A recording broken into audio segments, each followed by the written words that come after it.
নমস্কার বন্ধুরা, আপনারা দেখছেন কুইক বাংলা ইউটিউব চ্যানেল। বন্ধুরা, এই মুহূর্তে বন্ধন ব্যাংক সংক্রান্ত এক আজব ঘটনা আপনাদের সামনে তুলে ধরব।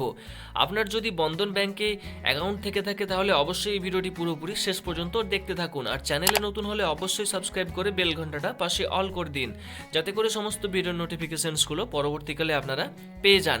তো বন্ধুরা, কি বলা হয়েছে দেখুন। বন্ধন ব্যাংকে রিসরা শাখায় বেশ কিছু গ্রাহকের অ্যাকাউন্টে ভুতুড়ে টাকা নিয়ে চাঞ্চল্য। তো বন্ধুরা, অনেকেই কিন্তু তাদের অ্যাকাউন্টে প্রচুর টাকা কিন্তু ক্রেডিট হয়ে যাচ্ছে অটোমেটিক্যালি। তো বন্ধুরা, এক্ষেত্রে কি ব্যাপারটা আসলে ঘটেছে, কি রহস্য রয়েছে, আজকের এই ভিডিওতে পুরোপুরি জানতে পারবেন। তো ভিডিওটি শেষ পর্যন্ত দেখতে থাকুন। তো বন্ধুরা, বলা হয়েছে হাজার টাকা ঢোকার পরে কেটেও নেওয়া হয় সেই টাকা। কোথা থেকে সেই টাকা এলো, কেনই বা কেটে নেওয়া হলো তা জানতে গিয়ে হায়রান গ্রাহকরা। দুর্ব্যবহারের অভিযোগ এনেছেন রিসডার বন্ধন ব্যাংক শাখার বিরুদ্ধে। এদিকে তাদের সঙ্গে কোনো দুর্ব্যবহার হয়নি বলে দাবি করছেন ব্যাংক কর্তৃপক্ষ। তাদের পাল্টা অভিযোগ, গ্রাহকরাই ব্যাংকে ঢুকে ঝামেলা পাকান, খাতাপত্র ছিঁড়ে দেন, চেয়ার টেবিল উল্টে দেন। তো বন্ধুরা, আসলে কি ঘটেছে দেখুন।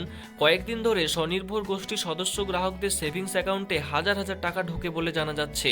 এদিন বন্ধন ব্যাংকের গ্রাহকরা অভিযোগ করেন তাদের কারো অ্যাকাউন্টে 20,000 টাকা, আবার কারো অ্যাকাউন্টে 30,000 টাকা পর্যন্ত কিন্তু ঢুকেছে। আবার সেই টাকা কেটে নেওয়াও হয়েছে। সোমবার ব্যাংকে গিয়ে প্রশ্ন করলে কোথা থেকে এই টাকা এলো বা আবার কেনই বা কেটে নেওয়া হলো তার কোনো সদুত্তর দিতে পারেনি ব্যাংক কর্তৃপক্ষ। এই বিষয়ে জানতে চাইলে তাদের সাথে খারাপ ব্যবহার করা হয় বলে কিন্তু অভিযোগ জানিয়েছে গ্রাহকরা।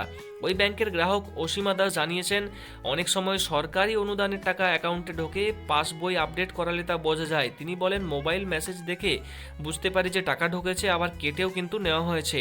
কেউ যদি ভুল করে টাকা দিয়ে থাকেন তাহলে তাকে টাকা ফিরিয়ে দিতেন বলেও কিন্তু জানান গ্রাহকরা।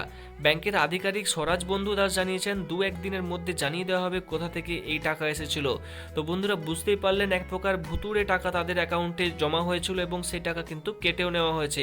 তো বন্ধুরা, এই হচ্ছে আজকের ভিডিও আপডেটটি। যদি ভালো লেগে থাকে অবশ্যই লাইক করবেন এবং কমেন্টে আপনার মতামত জানাতে পারেন। আর চ্যানেলটিতে নতুন হলে অবশ্যই সাবস্ক্রাইব করে বেল ঘন্টাটা পাশে অল করে দিতে ভুলবেন না।